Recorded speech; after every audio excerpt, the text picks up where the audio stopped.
Quinton Lucas, Mayor of Kansas City, with Deputy Chief Joe Mabin of the Kansas City Police Department. We're here to announce a few things about crime in our community, recent statistics, and our preparation for keeping this city safe as we go into Memorial Day weekend. The first thing that I will note is that we can announce today that Kansas City is trending in the right direction. Homicides in Kansas City are down by 15% compared to the 5-year average at this point. For the first time in half a decade, and indeed my entire mayoral term, homicides are down at this point heading into Memorial Day weekend. While that is a very positive trend, we recognize that we have much more work ahead. We're headed into a weekend that was very deadly last year, closing with 7 homicides.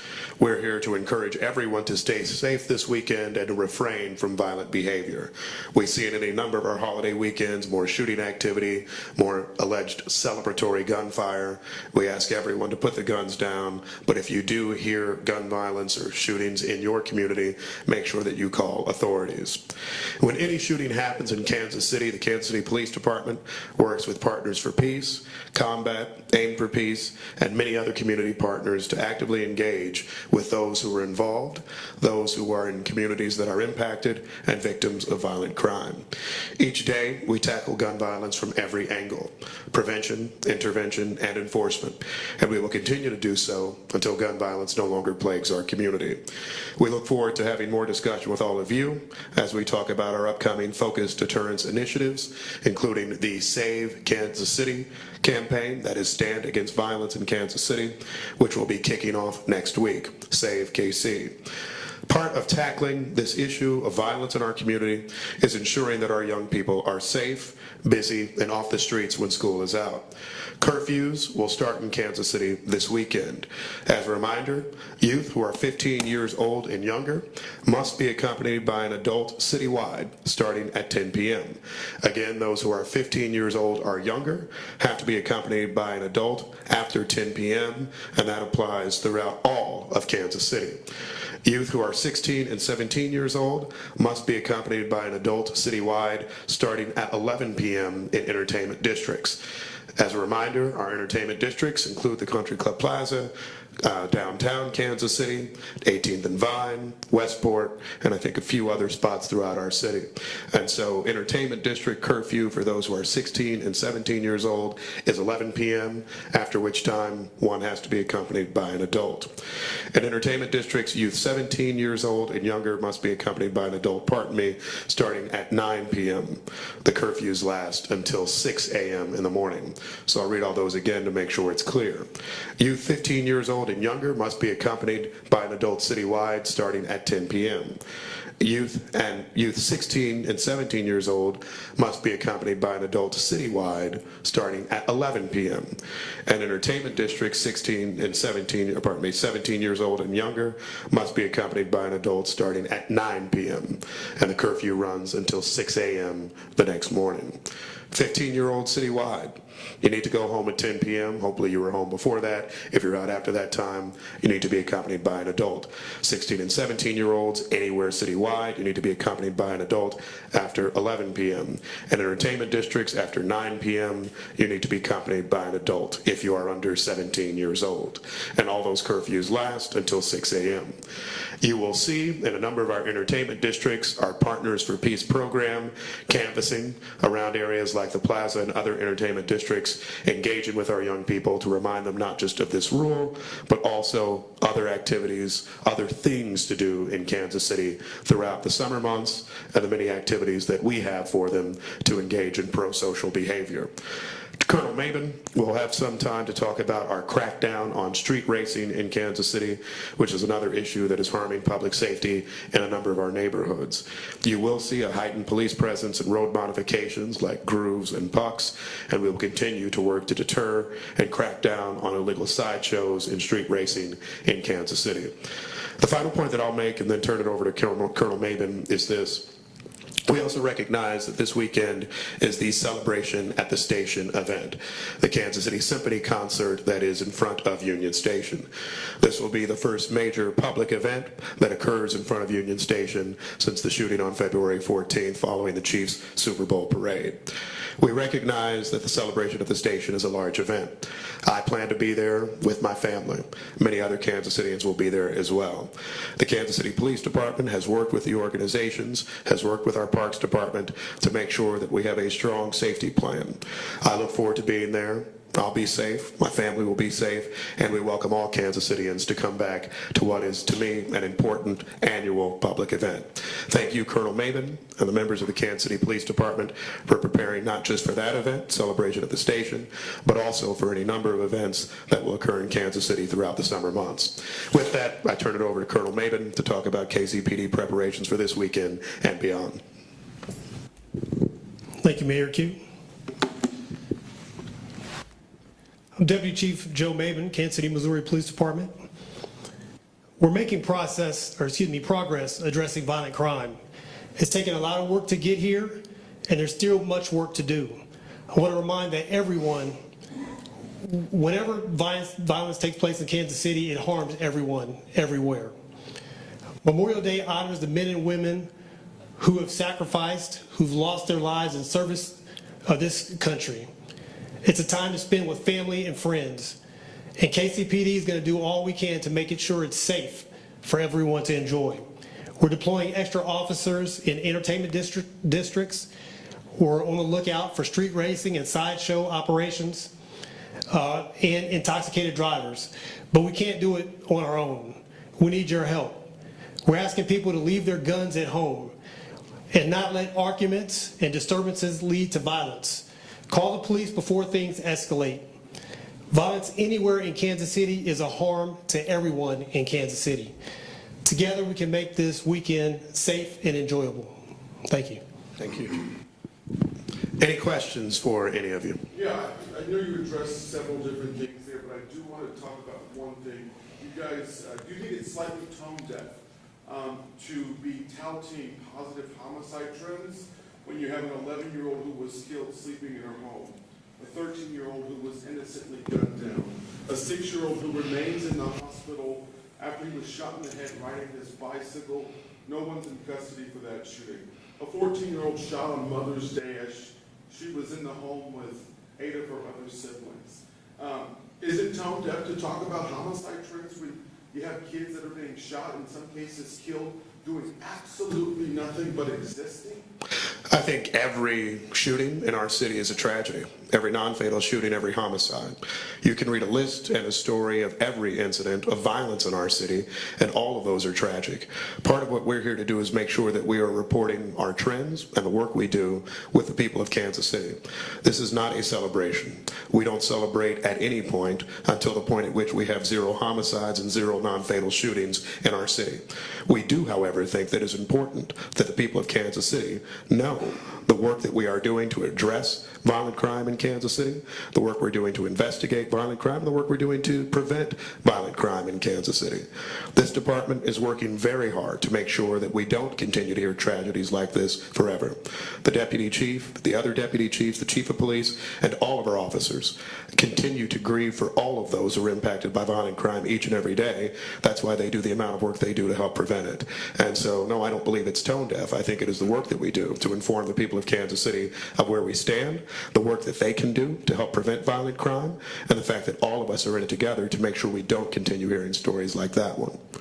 Other questions? Yes? Mr. Mayor, if you catch minors violating these curfews over the weekend, what would the penalties be, and would their parents be held accountable? So they are subject to our standard penalties as relates to the Code of Ordinances. I believe that those will be the range in the following. The first of which is we typically give a warning to a minor who has been picked up for that offense. We also do give warnings to parents of minors as well. The highest punishments for municipal ordinance violations are potential imprisonment up to 1 year. However, that wouldn't occur in any type of realistic situation, or of course a financial penalty of roughly $500. For us, though, I think our goal is more than anything to get kids to understand that they're to be somewhere else, that we are building other activities for them, and that frankly, they need to go somewhere else. I don't think there is any officer in Kansas City, there's no business in Kansas City that is looking for a kid to end up arrested or stopped or detained in any sort of way for standing around. However, we do think that they need to move to a different place where they can be safe, where there are activities. In Kansas City, through its Parks and Recreation Department and through a number of our partners, actually have a number of activities for them to do. So our goal is not to penalize, it's not to punish, it's instead to try to make sure that people know that they have good activities to be a part of and other things to do. And we do believe in accountability for parents of young people. We hope that we're getting through with parents who hopefully are watching and understand that they need to make sure that their kids are accounted for on the weekends, that they have adults that accompany them, and more than anything that in Kansas City, some of the antisocial behavior we've seen in summers past won't be tolerated long term. Yes? What, if any, specifics can you guys share about what you're doing at Celebration of the Station this weekend to really beef up security and safety? I'll defer to Colonel Mabin, although I'll note that with every major event, we have any number of plans to make sure people are safe. So to me, it isn't necessarily that we are doing all types of new and novel things, but the good standard work that we always do. But Colonel? We work closely with event organizers. We have off-duty resources, on-duty resources, traffic resources to make sure traffic flow is maintained. This isn't the first time we've done this, and so we always take lessons learned from the past into account, but we're confident in the plan that we have for this weekend. Are there any different measures that you guys are taking at Celebration at the station that are different than Union Station, what we saw for the Chiefs rally, considering there was one of the biggest mass shootings the city's ever seen? Well, the events are completely different in terms of the scale and the scope, but we are aware of what happened, obviously, and we're making sure that we're trying to plan for any contingency. We have, like I mentioned earlier, on-duty and off-duty resources. Also, Jackson County Sheriff's Department is assisting us, so we're confident in the plan that we do have. One more? If I may, thank you. Well, go ahead. What explanation, what reasoning do you have for a 15% drop in homicides? What's working? What's making it possible? Seeing these results? Perhaps to the point in the discussion before, you never want to drill down too much in trends before you at least get to the end of the year or sometime later. But I will note a few things. I want to commend, and I see Deputy Chief Niemeyer here as well. Our department has been working hard on investigations and making sure that you are finding assailants not just for homicides but non-fatal shootings, making sure that you are conducting, I think, thorough investigations of all the criminal activity in our city. So I want to commend the enforcement and investigation side. On the prevention side, we have seen an expansion led by many, Melissa Johnson in my office, our Director of Public Safety, and others who have worked with Partners for Peace, who have worked with Save KC to make sure that we are getting out in communities that have been traditionally impacted by crime, but before we're seeing criminal activity. I will also note we continue to address and visit businesses that have seen a lot of crime as well. Sometimes that is the result of misfortune for them. Sometimes it's the result of allowing criminal behavior and activity at the business itself. As you saw last year, Kansas City did close a business where we had seen repeated criminal behavior and 911 calls. We continue to visit businesses regularly as part of a task force to make sure that they know that they play a role in making our community safer as well. And so when we say all are part of the solution, this isn't just a talking point. It isn't us just saying, hey, everybody, think about it. It's instead people who are walking the streets, who are knocking the doors of troubled businesses. It is our police officers working with community organizations, the faith community, and others to see that we can get to a prevention level. And I will note that trends are always interesting. In some American communities that saw reductions previously, they're seeing increases in this year. We continue, however, to treat every offense, every non-fatal shooting, every fatal shooting as an individual circumstance and situation and give it the attention that it deserves and that our victims deserve. And I think you are seeing that from our shoot reviews at KCPD on Wednesdays to all of the activities that we're taking part in to reduce violent crime. Yes? Mr. Mayor, before the end, I was hoping you could touch on focused deterrence. it was 12 years ago, something similar to this was launched. If it was successful, do you know why it stopped, and how do you plan to bring it back and make it successful again if it stopped before? So I'm not here to talk about what's happened over the last decade. I'm here to talk about what is coming ahead for us. The reason that you are seeing the chief, the prosecutor, the mayor's office, and all of our focus on focused deterrence is because we recognize that individual attention to the rather small number of folks that are typically involved in violent criminal activity is something that can pay great dividends for a community. And so I think as we have all worked together and collaborated on how we can build a safer community, the goal on focused deterrence has been how do we not only look to what was a success of the past, but how we can do it better. How do you make sure that you have a targeted, narrowed group of individuals for whom you are giving services and attention? How do you make sure that there are real consequences for individuals who do not change the behavior that led them to our focus? How do you make sure that we are working closely with prosecutors to make sure there are repercussions where some of the changes in behavior aren't followed? And more than anything, how do we make sure that there is support of every organization that is part of this ecosystem? The city of Kansas City, as you know, has dedicated millions of dollars more to violence prevention. We work closely with the health department to make sure that we have good resources. We're working closely with KCPD to make sure that the enforcement side can be handled, and we have the agreement of the prosecutor's office to make sure it's addressed. So, I think that more than anything in looking back, we look back to see what we can be improved upon, but not to answer why things were changed in the past. I'm just looking forward to the future and the good work that's going to be done in this area. Yes, sir. Yes, sir. You mentioned the Riley shooting. The legislature adjourned without taking up any sort of substantive response to that. Is that disappointing to you? What do you make of it? The legislature exists to, I think, typically address issues that aren't always the ones that are at least a key focus of everyday Kansas Cityans. I appreciate many of the funding decisions they may make, and we work with them on that and general issues of economic development, and that typically is our relationship. But I do think that when you look at a state like Missouri that leads the country in black homicides, a state like Missouri that has 3 of the most dangerous cities based on homicides in the country, then I would think that it would merit more attention from the state legislature about how from Brand, Missouri, we can do more to make sure that the people of this state will be safer long term. I will also note that this isn't just an issue in Kansas City or St. Louis or Springfield. You see, I saw a shooting the other day near the St. Charles, Missouri Convention Center. I mean, there are enough issues in this state that I think our gun violence does merit the attention of the legislature.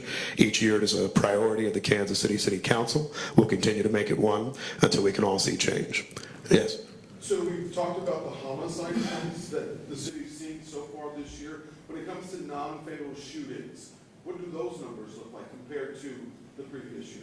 I should have that data in front of me, but I don't, and so I won't speak out of turn. I'll ask just KCPD's communications folks to give you those numbers as well.